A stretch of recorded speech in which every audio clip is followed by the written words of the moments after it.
Welcome back to our channel. ఈరోజు వీడియోలో మనం పైథాన్‌లోని డిక్షనరీ అనే కాన్సెప్ట్ గురించి తెలుసుకుందాం. దీనికంటే ముందుగా సెట్ అనే కాన్సెప్ట్‌ని చూసిన తర్వాతే డిక్షనరీ కాన్సెప్ట్‌ని చూడండి. మీకు ఇన్ డెప్త్‌గా మంచిగా అర్థమవుతుంది. సో, టాపిక్‌లోకొస్తే డిక్షనరీస్ యొక్క క్యారెక్టరిస్టిక్స్‌ని మనం ముందుగా తెలుసుకుందాం. It is unordered data type. అంటే ఏ ఆర్డర్‌లో అయితే ఇన్సర్షన్ చేస్తామో అదే ఆర్డర్‌లో ఉండవు.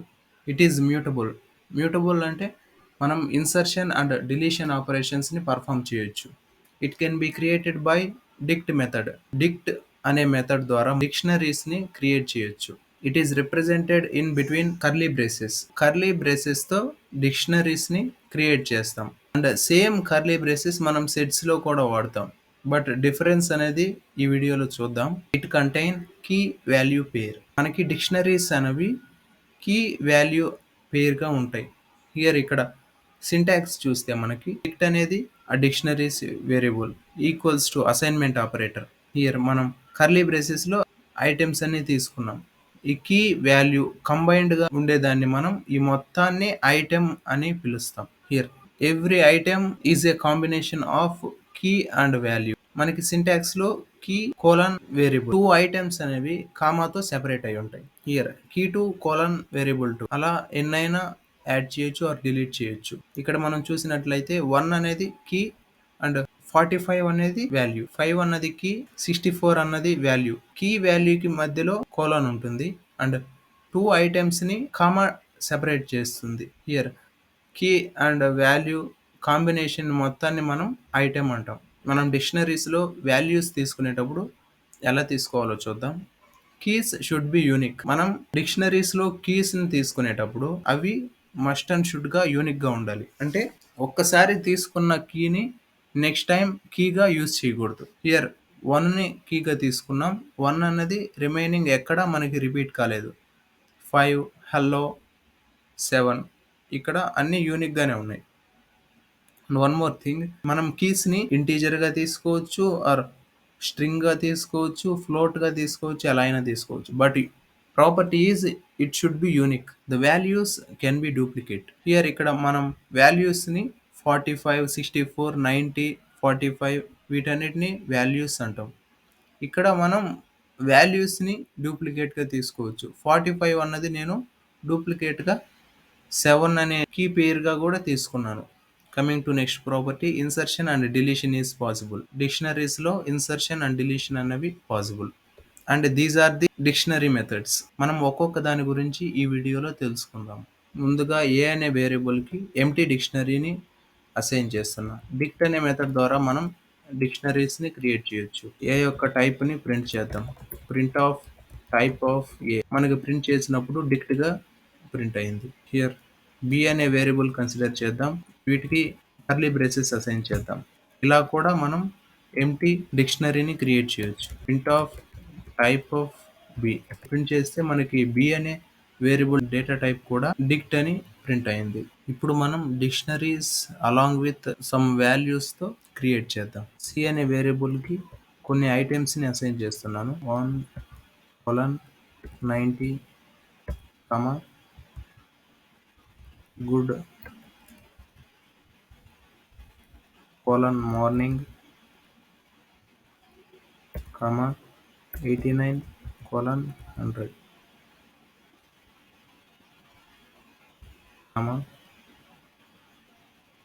45:100. ఇక్కడ సి అనే డిక్షనరీస్కి కొన్ని ఐటమ్స్ని అసైన్ చేశాను. Item means key and value pair. రెండింటిని కలిపి మనం ఒక ఐటెంగా పిలుస్తాం. 1 అనే కీ యూనిక్గా ఉంది, గుడ్ యూనిక్గా ఉంది, 89 and 45 all are unique. But వాల్యూస్కి వచ్చేసరికి మనం 100ని 2 టైమ్స్ తీసుకున్నాం. డూప్లికేట్గా ఉండొచ్చు వాల్యూస్లో అయితే. ఇప్పుడు సిని ప్రింట్ చేద్దాం and print of type of C. మనకు ప్రింట్ చేస్తే సి అనే వేరియబుల్ డిక్షనరీగా ప్రింట్ అయింది. సి అనే వేరియబుల్ డేటా టైప్ డిక్షనరీగా మనకి ప్రింట్ అయింది. కాపీ మెథడ్ యొక్క మెయిన్ యూజ్ ఏంటంటే ఒక డిక్షనరీలో ఉన్న అన్ని ఐటమ్స్ని కాపీ చేసి వేరే డిక్షనరీకి అసైన్ చేస్తుంది. ఇక్కడ ఏ అనే డిక్షనరీ తీసుకున్నాను అండ్ ఇనీషియల్గా వాటిలో కొన్ని ఐటమ్స్ని ఇన్సర్ట్ చేశాను. దెన్ బి అనే డిక్షనరీ తీసుకొని కాపీ మెథడ్ ద్వారా ఏలో ఉన్న డిక్షనరీ వాల్యూస్ అన్నిటిని కాపీ చేసి బి వాల్యూకి అసైన్ చేస్తాను. ఏ డాట్ కాపీ అని బి అనే వేరియబుల్కి అసైన్ చేశాను. ఇప్పుడు బి వేరియబుల్ను ప్రింట్ చేస్తే మనకి ఏ డిక్షనరీలో ఏవైతే వాల్యూస్ ఉన్నాయో బి అనే వేరియబుల్ కూడా అయ్యే వాల్యూస్ అసైన్ అయ్యాయి. ఇప్పుడు బి టైప్ని ప్రింట్ చేస్తే మనకి డిక్ట్ అని రిటర్న్ అయింది. నా క్లియర్ మెథడ్ గురించి తెలుసుకుందాం. క్లియర్ మెథడ్ మెయిన్గా ఎందుకు యూజ్ చేస్తామంటే డిక్షనరీలో ఏవైతే ఐటమ్స్ ఉన్నాయో అన్ని ఐటమ్స్ని ఒకేసారి డిలీట్ చేయడానికి మనం క్లియర్ మెథడ్ని యూజ్ చేస్తాం. ఏ అనే డిక్షనరీ తీసుకున్నాను అండ్ బి అనే వేరియబుల్కి ఏ డాట్ క్లియర్ అని అసైన్ చేశాను. బి వేరియబుల్ని ప్రింట్ చేద్దాం. బి వేరియబుల్ని ప్రింట్ చేస్తే మనకి నన్ రిటర్న్ అయింది. ఇప్పుడు బి వేరియబుల్ యొక్క టైప్ ప్రింట్ చేద్దాం. ఏ డాట్ క్లియర్ మెథడ్ని ఇప్పుడు యూజ్ చేద్దాం. అండ్ ఇప్పుడు ఏ డిక్షనరీలో ఏవైతే వాల్యూస్ ఉన్నాయో అవన్నీ డిలీట్ అయిపోయాయి. ఇప్పుడు ప్రింట్ ఏ అని మనం ప్రింట్ చేస్తే ఎంప్టీ డిక్షనరీ మనకి ప్రింట్ అవుతుంది. ఇప్పుడు మనం గెట్ మెథడ్ గురించి తెలుసుకుందాం. గెట్ మెథడ్ బేసిక్గా ఎందుకు వాడతామంటే మనం ఏదైనా ఒక వాల్యూని డిక్షనరీలో నుంచి రిటర్న్ చేయాలన్నప్పుడు గెట్ మెథడ్ని వాడతాం. అండ్ గెట్ మెథడ్ యూజ్ చేసేటప్పుడు పారామీటర్గా కీ వాల్యూని పాస్ చేస్తాం. ఇక్కడ ఏ అనే డిక్షనరీ తీసుకున్నాను and print of A dot get off 1 అని మనం పాస్ చేస్తే మనకి 90 అన్న వాల్యూ రిటర్న్ అయింది. ఇక్కడ మనం గమనించినట్లయితే 1 అనే పారామీటర్ ఈ డిక్షనరీలో 90 యొక్క కీ అండ్ మనం గెట్ వాల్యూలో 1 పాస్ చేసినప్పుడు దాని కరస్పాండింగ్ వాల్యూని మనకి రిటర్న్ చేస్తుంది. అలాగే print of A dot get off good అని పాస్ చేశాను. మనకి ప్రింట్ చేస్తే మార్నింగ్ అన్న కరస్పాండింగ్ వాల్యూ ప్రింట్ అయింది. నెక్స్ట్ మనం ఐటమ్స్ మెథడ్ గురించి తెలుసుకుందాం. ఐటమ్స్ మెథడ్ ఎందుకు యూజ్ చేస్తామంటే డిక్షనరీలో ఉన్న అన్ని ఐటమ్స్ని డిస్ప్లే చేయడానికి ఐటమ్స్ మెథడ్ని యూజ్ చేస్తాం. ఇక్కడ బి అనే వేరియబుల్ తీసుకున్నాను. ఏ డాట్ ఐటమ్స్ అని అసైన్ చేశాను. బి వేరియబుల్ని ప్రింట్ చేద్దాం. మనకి ప్రింట్ చేసినప్పుడు ఇక్కడ కీ వాల్యూ పేరు ఉంది కదా, ఈ రెండు ఒక టపుల్గా and each key value pair ఒక్కొక్క టపుల్గా కన్వర్ట్ అవుతుంది. Here 1 is key and 90 is value and మనకి రిజల్ట్లో 1,90 అనేది ఒక టపుల్లో క్రియేట్ అయింది. And then good and morning ఆ రెండు ఒక టపుల్లో క్రియేట్ అయ్యాయి. ఇలా ఐటమ్స్ అన్ని నెస్టెడ్ టపుల్స్లో క్రియేట్ అవుతాయి. ఇప్పుడు మనం కీస్ గురించి తెలుసుకుందాం.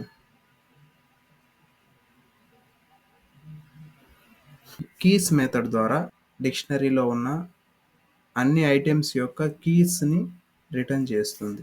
ఇక్కడ బి అనే వేరియబుల్కి ఏ డాట్ కీస్ అనే మెథడ్ని అసైన్ చేశాను అండ్ బిని ప్రింట్ చేస్తే మనకి 1 గుడ్ 89 అండ్ 45 అనే వాల్యూస్ రిటర్న్ అయ్యాయి. ఇట్ మీన్స్ మనం తీసుకున్న డిక్షనరీలో అండ్ హియర్ కీస్ మనం కన్సిడర్ చేస్తే 1 good 89 and 45 all are keys. So keys method ద్వారా మనం డిక్షనరీస్లో ఉన్న కీస్ని రిటర్న్ చేయొచ్చు. ఇప్పుడు వాల్యూస్ మెథడ్ గురించి తెలుసుకుందాం.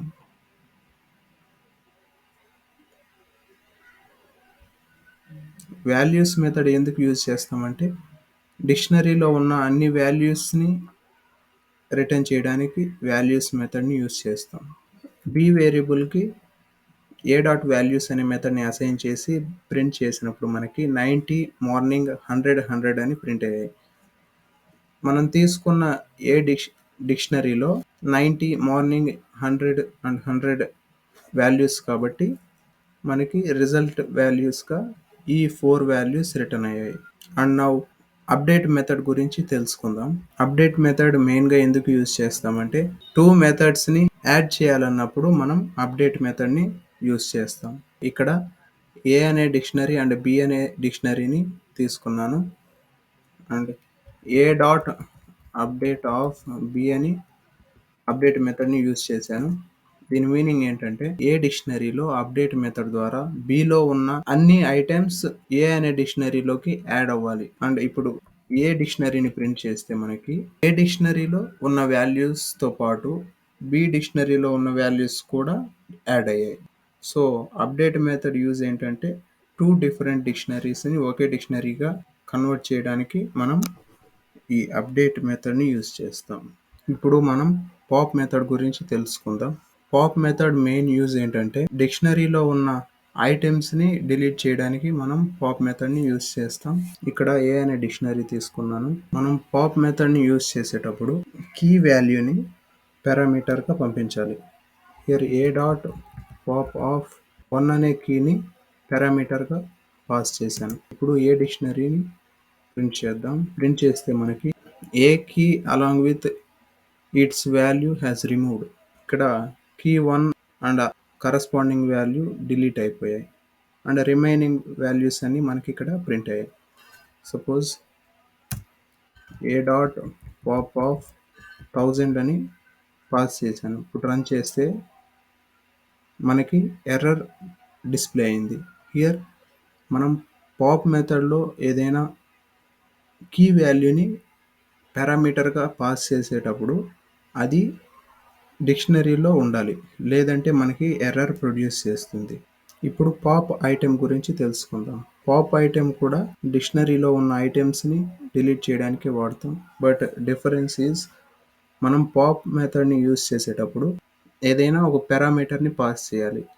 And here pop item use చేసేటప్పుడు మాత్రం మనం ఏ పారామీటర్ పాస్ చేయాల్సిన అవసరం లేదు.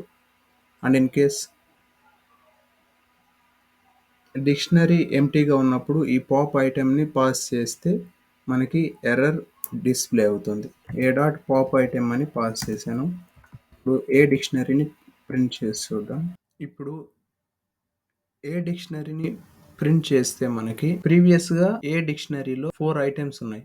But now pop item perform చేసినప్పుడు లాస్ట్ ఏదైతే మనం ఇన్సర్ట్ చేసామో దాన్ని ఈ పాప్ ఐటెం ద్వారా డిలీట్ చేయబడింది అండ్ రిమైనింగ్ ఐటమ్స్ మనకి రిటర్న్ అయ్యాయి. హియర్ ఇక్కడ మనం చూడొచ్చు first item, second item and third item మాత్రం ఉన్నాయి. అండ్ పాప్ ఐటెం పర్ఫామ్ చేసినప్పుడు లాస్ట్ ఐటెం అనేది డిలీట్ అయింది. This is about dictionaries. మీకు ఈ వీడియో నచ్చినట్లయితే లైక్ చేయండి అండ్ సబ్స్క్రైబ్ చేయండి. Thank you.